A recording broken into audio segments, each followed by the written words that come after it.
নমস্কার বন্ধুরা, আমি আজকে বানাবো একটা মশলাদার চা, যেটা চাপাতি ছাড়া মশলাদার চা।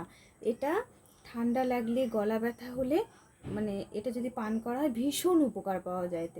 তাতে গলা ব্যথাটাও সেরে ওঠে এবং ঠান্ডাটাও আস্তে আস্তে সেরে যায়। দেখুন, 1 কাপ পরিমাণ জল নিয়েছি। এই যার জন্য লাগবে আমার নুন, সামান্য চিনি। এটার 1 কাপ পরিমাণ জল দিয়েছি।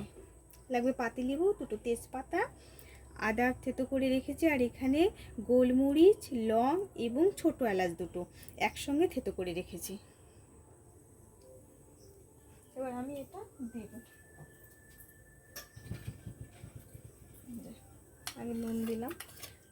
নুনটা দিতে হবে একটু, কারণ গলা ব্যথার যেহেতু এটা উপকারী লেবু। এই পাতিলেবুটা কিন্তু আমি এখন ব্যবহার করব না, এটা হয়ে যাবে যখন, তখন নামানোর সময় আমি এই উপকরণগুলো দিয়ে বেশ কিছুক্ষণ জাল দেব, কারণ এটা ফুটতে ফুটতে একদম কমে যাবে প্রায়। এটার এই পরিমাণটা আসবে। এটা আবার ফুটতে থাকে, এটা বেশ খানিকক্ষণ ফুটবে। এতে কিন্তু আমি কোনো চাপাতি ব্যবহার করব না।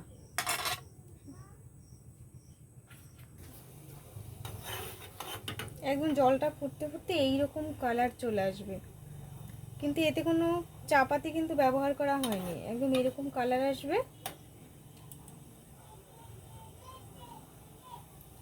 আদা, এলাচ, লং, গোলমরিচ এগুলো দিয়ে তার সঙ্গে নুন আর চিনিটা সামান্য ব্যবহার করলেই হয়ে যাবে, কারণ এটা তো অরিজিনালি চা না, এটা একটা পথ্যির মতো, মানে ঔষধি,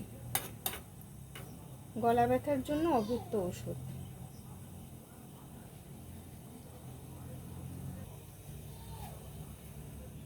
হয়ে গেল বন্ধুরা, এটা ফুটে গেছে।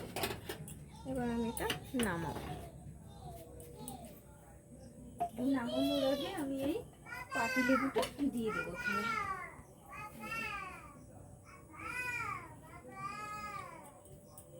পাতিলেবুটা গলা ব্যথাতে ভীষণ উপকার পাওয়া যায়।